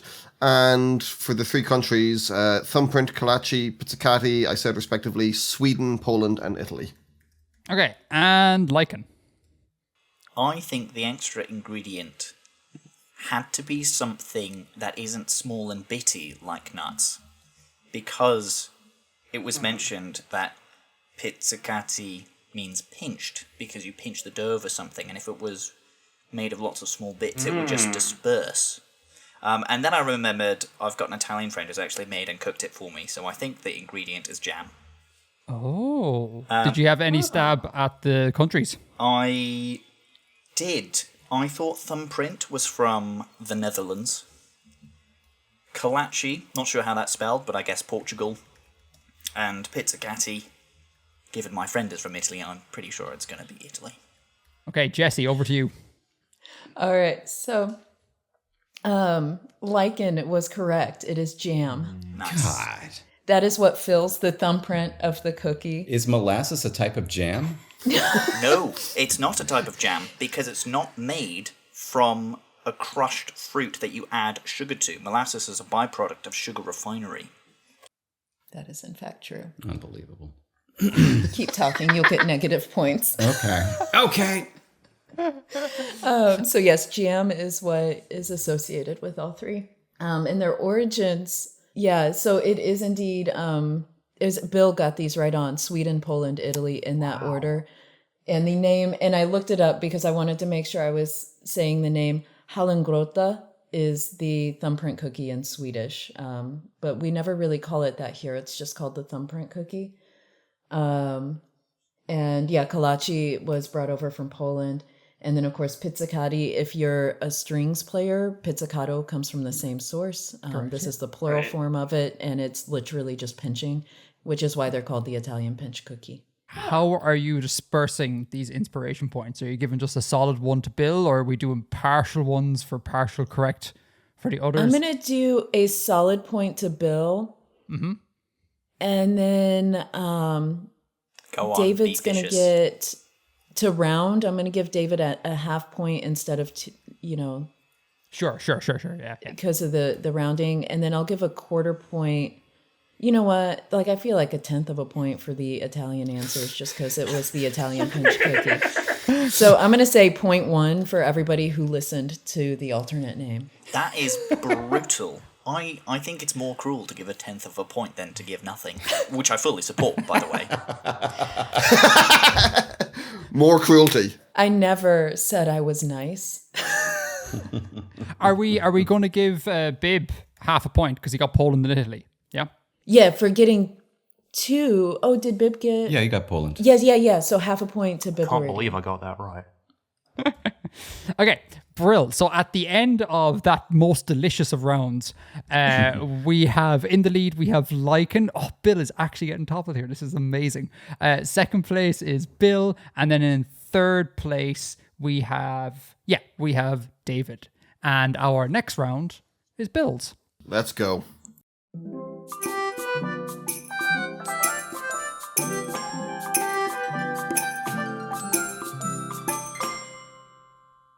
So this round is all about mottos. I'm going to give you 3 mottos, which are or have been the mottos of organizations. So not individuals, and nothing fictional. These are all real world mottos of real life organizations, or entities of some sort. And I am presenting them in their original languages. I'm not presenting translated mottos. Ooh. So, and I'm going to put them I'm going to type them in chat as well. So we'll just get straight into it. The first motto that I am giving you is, don't be evil. Did you say that these are specifically from organizations? Yeah, in a broad sense, they are not individual people's mottos. They are from groups or entities, multiple people, undertakings of some kind. Question 2. If we are all ready for question 2. No. I'm gonna need I'm Couple gonna more need about seconds. 24 hours. All right. So the second motto: live free or die. Don't look at my answers. Uh, Don't you cheat. Will I go with the third and final one? Do it. Okay. So, the third one is, in my defense, God me defend. Now, I've put that in chat there because I think the spelling of this may be of interest or maybe relevant or a bit of a clue. I could give further context if there's a request for that, if people want me to go into that a little bit more. But in my defense, God me defend. Defense is spelt Defens. If you're offering, I could totally use some additional context. Well, if there's more people. Yeah, sure. Okay. So I said at the start of the round, I am presenting these in their original languages. I have not translated them. This one is probably not actually in English, strictly speaking. Oh, then my answer is probably not right. I'm so confident about the first one, and now these other two, I'm just, well... That's a stinker of one build, to be fair. It is. That's why I think the clue might be helpful. It's a toughie. David looks very confused. It's not confusion you should be getting from me. It's white hot anger. Fury. Oh, good. I have made an enemy. A powerful one. I feel like if this round was identify the languages, I would be doing great.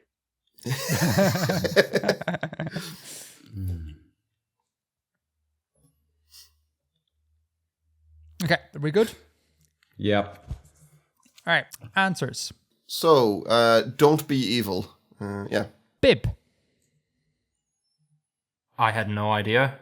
I just wrote the Catholic Church. It's straightforward. It's to the point.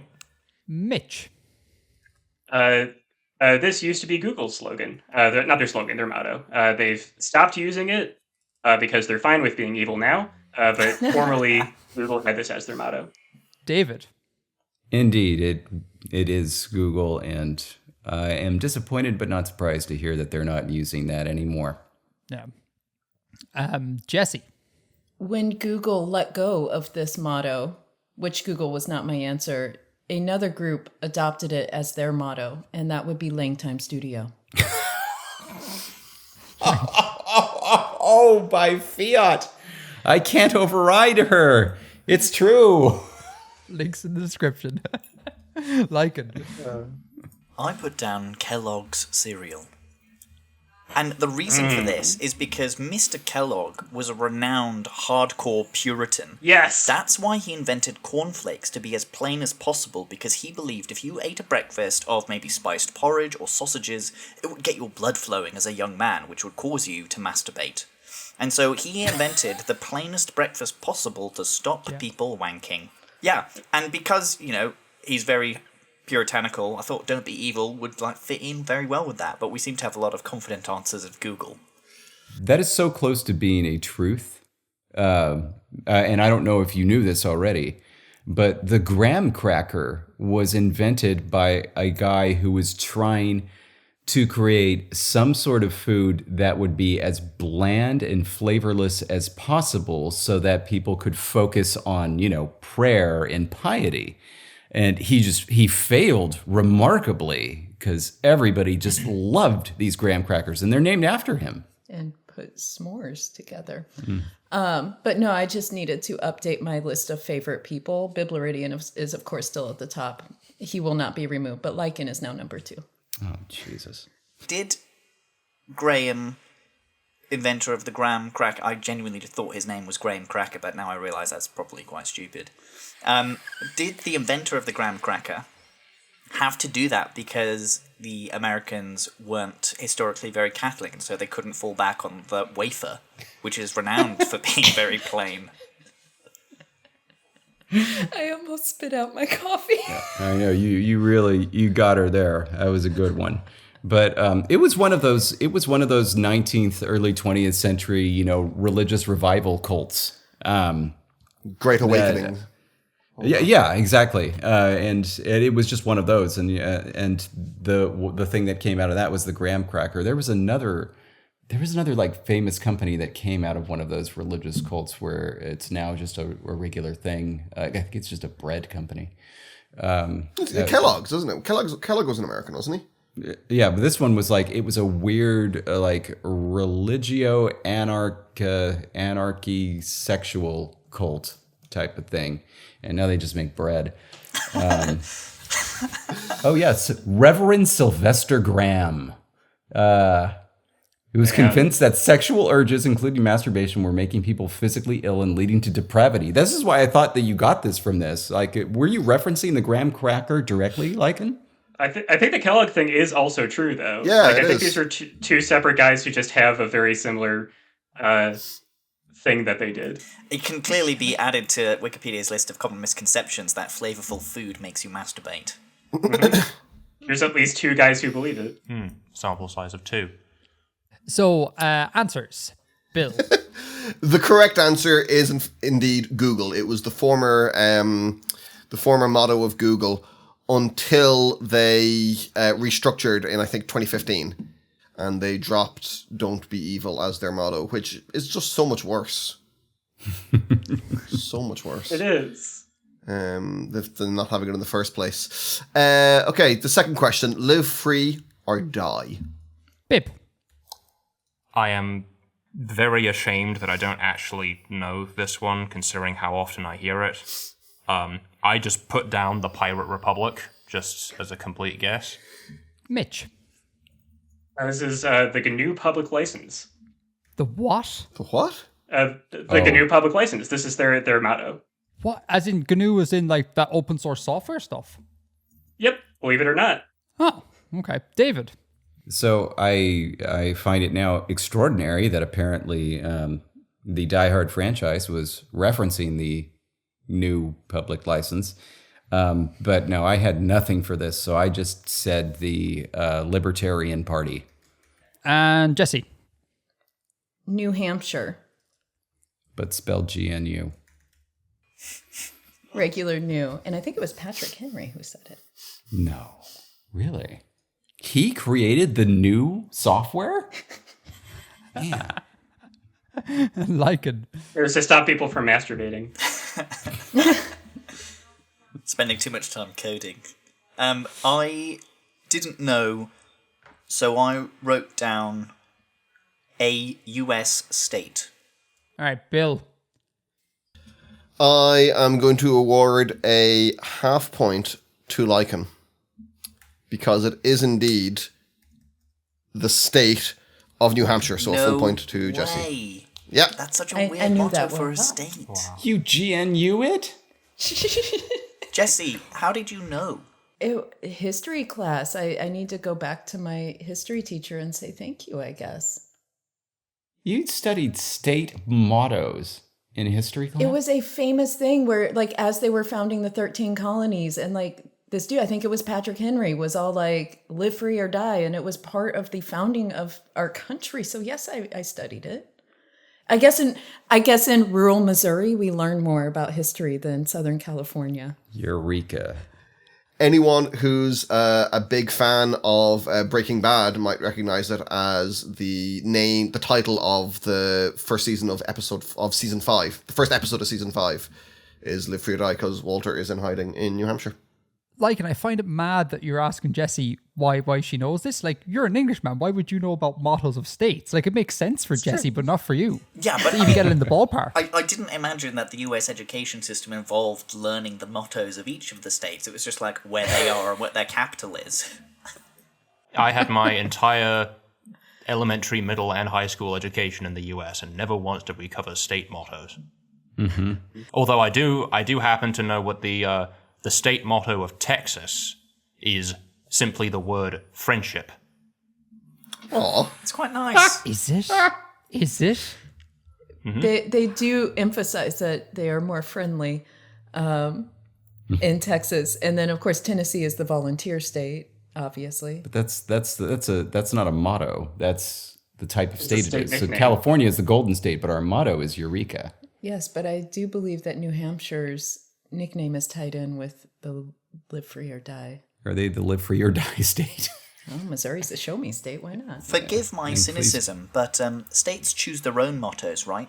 And wouldn't you be a bit suspicious of someone who came up to you and said, "Hi, I'm really friendly"?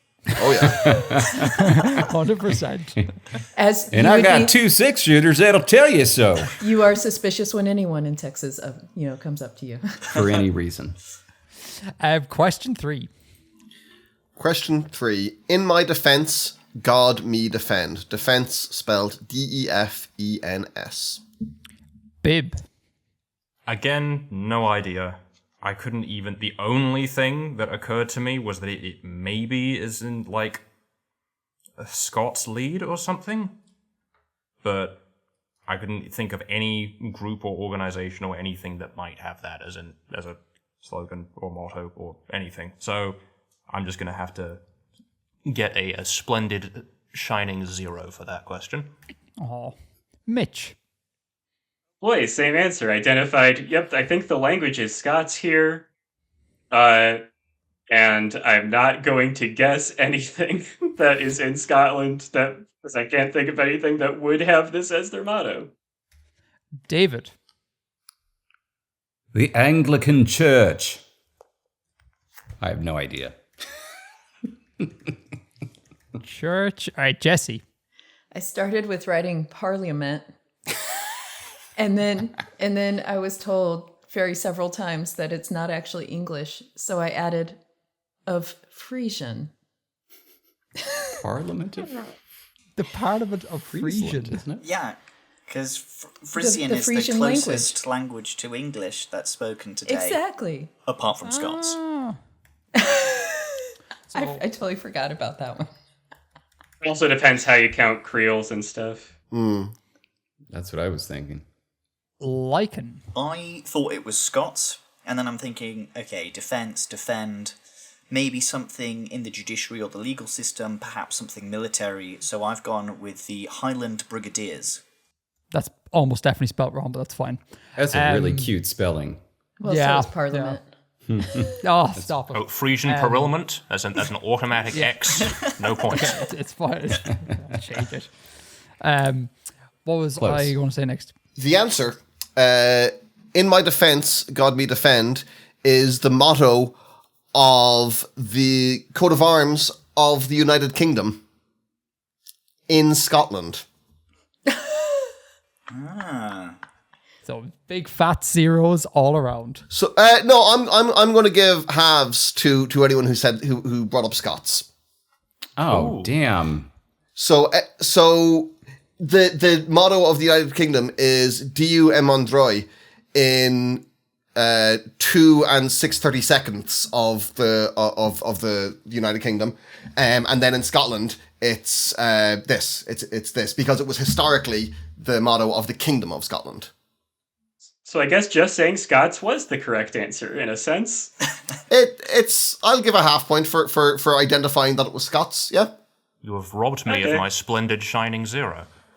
So that, yeah, because that was tough. Like I think everybody gets a half point except for I think me. I was about And to me, ask. I didn't mention Scots. I said Frisian. Okay, so 0.5. David, it's 0, I believe. Jesse 0, and then Lichen. You're 0.5, aren't you, Lichen? The Yeah. Petersons are obviously not very Scottish. Okay. So, did I call out the scores at the end of last round? I don't believe I did. You did. Well, you I said did. who was in first, second, and third, but you didn't say what the scores were. Excellent, yeah. In first place, we have Lichen with 10.6 points. In second place, we have Bill with 8.5 points. And in third place, we have David with 7.25 points. And thus And then concludes our everyone else. penultimate round. And then everyone else, yeah. We'll do the full scores at the end of the whole shebang, just to save a bit of time. Thus concludes the penultimate round. So we're on to our final round, and that is Lichen's round.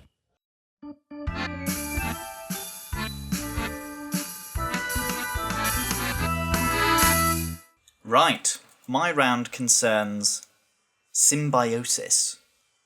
Ooh. Question 1. What is the name given to a class of symbiotic organisms that have many different body shapes, including squamulos, bissoid, crustos, lepros, and filamentous? Can you read that one? Can you read that one more time? This time, read it in English. Yeah, will do. And also, if I detect a sort of ambient level of misery, I have a hint for each question as well. Oh, good. What is the name given to a class of symbiotic organisms that have many different body shapes, including squamulos, bissoid, crustos, lepros, and filamentous? If we're thinking of a hint, raise a hand, and if there are more than half, okay. Bugger. That was instant. Sorry, to cut across, for viewers at home, we're seeing each other on Zoom. Everyone's hand went up instantly, but the only person who looked mildly happy was Bib. This is my big chance to actually get some points back. Yeah. So the hint is think about YouTubers. That makes it even more difficult for me. Okay, can we hear the shapes again? Yeah, the shapes are squamulos, bissoid, crustos, lepros, and filamentous. Which sounds a bit like a spell from Harry Potter. Great. Question number 2. Hold on. Ready now? The answer's wrong, but I'm ready. Okay. What two symbionts remind Nemo of home? What two symbionts remind Nemo of home? I'll let you guys sit with that for a few seconds, and then I'll ask if you want a hint. Right. Anyone for a hint, please raise your hand. Sure. We have 3 of 6, so I'll give the hint, which is a hard-to-say word and a job that kids either love or hate. When I came up with these questions, they didn't seem very difficult, but now that I'm saying them out loud... Oh well. I think they're calibrated perfectly. Says the resident biologist. Right. Question 3. The honey guide is a bird that loves to feed on wax and larvae found in beehives. However, it cannot get into the beehives to extract its favourite meal alone.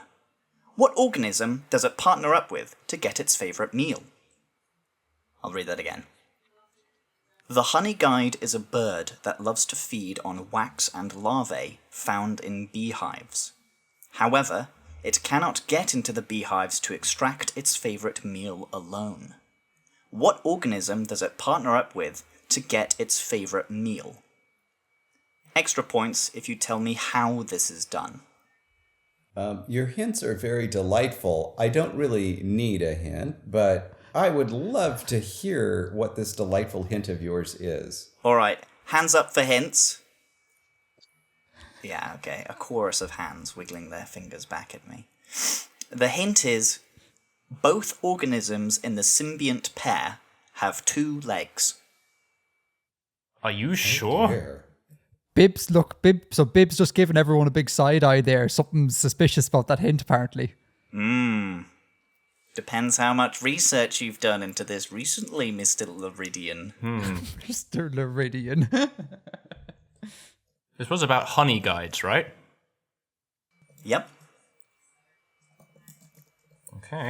Okay, so, question 1. Shall we have some answers? Biblaridion. What is the name given to a... If you know this one, it might be better to hear what other people say first. So give me a nod if you're very confident. I'm like 80% sure. There's a little niggling voice of self-doubt. But Okay, well, with Edgar's permission, might I read the names in a different order? Yeah, I'll start with Mitch and just cycle around and finish with Bib. All right, Mitch. What is the name given to a class of symbiotic organisms that have many different body shapes, including squamulos, bissoid, crustos, lepros, and filamentous? I have no idea. Like, for some reason, like the hint about YouTubers, I was like, okay, what are internet video words? And I was like, going viral. It's a virus of some sort, right? But that's not a symbiote. That's not even alive, technically, right? So that doesn't make sense. So I went with something that doesn't make sense in a different way. I said, these are all shapes of tapeworm. How did you get the tapeworm from YouTuber? It wasn't from YouTuber. It was from the shape words. Okay, yeah. The shape words were like, yeah, that could be a type of worm. Sure. What are YouTubers if not the intestinal parasites of the internet? True. I resent that. David. I went with amoebae, which you can learn about on YouTube. Talked about by YouTubers. That's true. An extraordinary spelling there. I have no idea how to spell amoeba. I'm not even going to try. Jesse. Well, my first answer pre-hint was they are all obviously in the class of amorphoids. My post-hint answer was that they are obviously in the class of the Artifexio Biblaridions. Oh, yeah. Obviously. I thought that was too obvious, so I didn't write that. I mean, there are so many clades of protists these days, that's probably a valid taxon at this point. Wouldn't it be the Artifexio Biblaridia? Yeah. You know, I'm sorry. I did make a mistake there, but It's all thank right, you we for all make correcting that. Unacceptable. Thank you. The taxonomist will be out for your blood. Bill.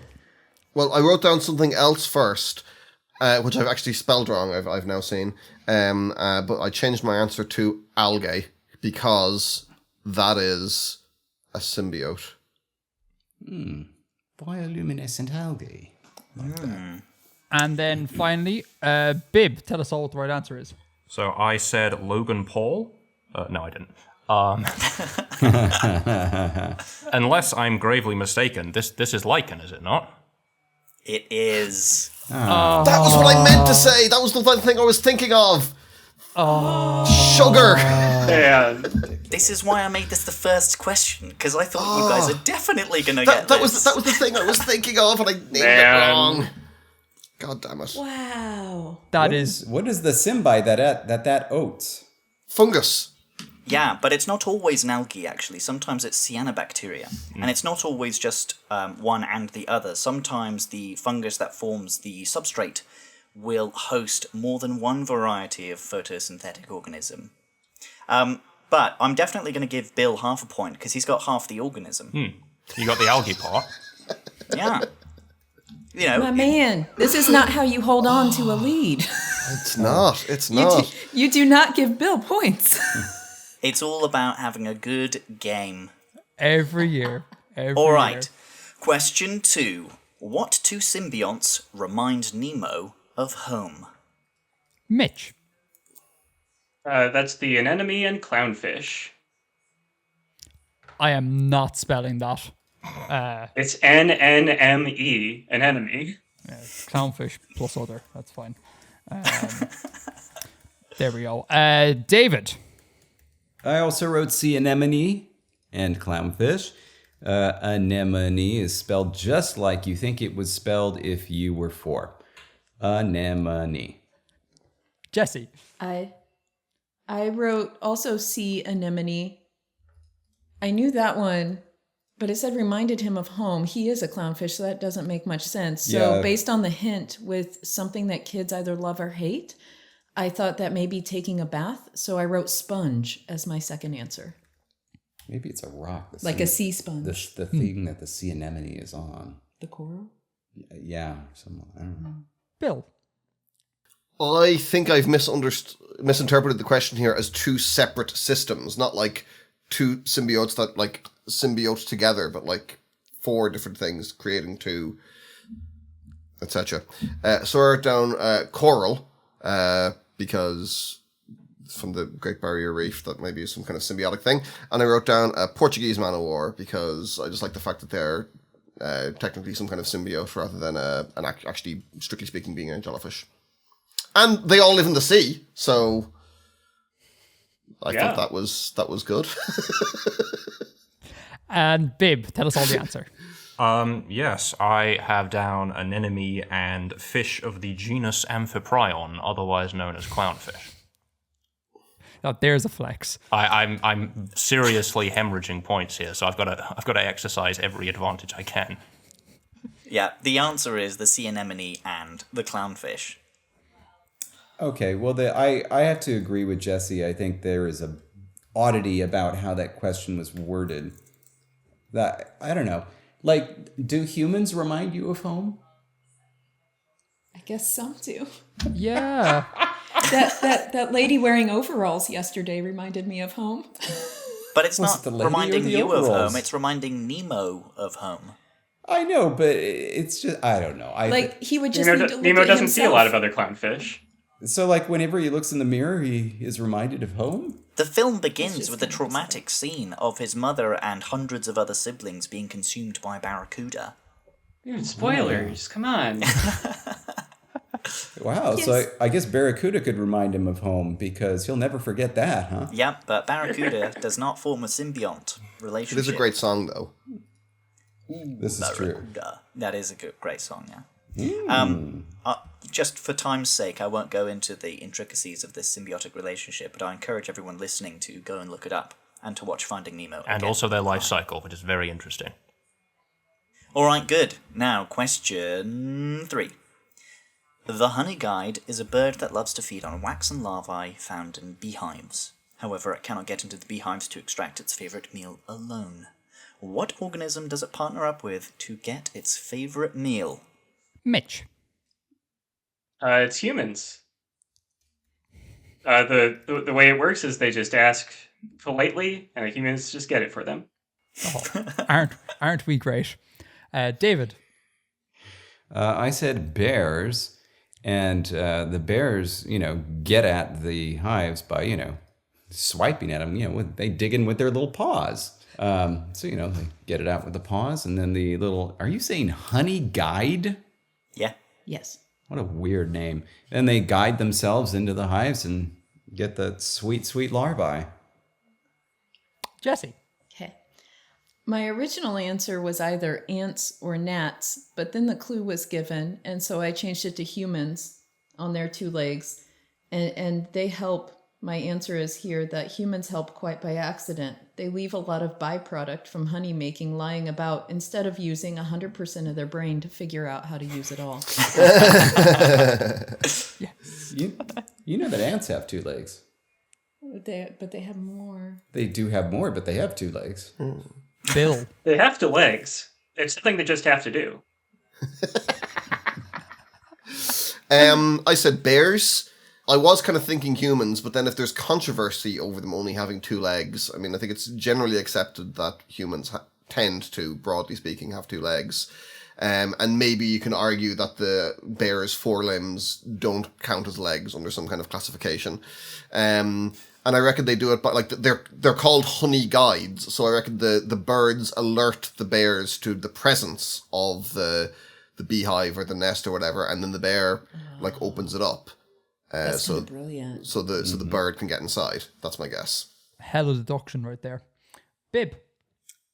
Okay, so the hint did throw me off quite a lot, because, at the mention of them having 2 legs, I was thinking either it's another type of bird, or maybe humans, as others have pointed out.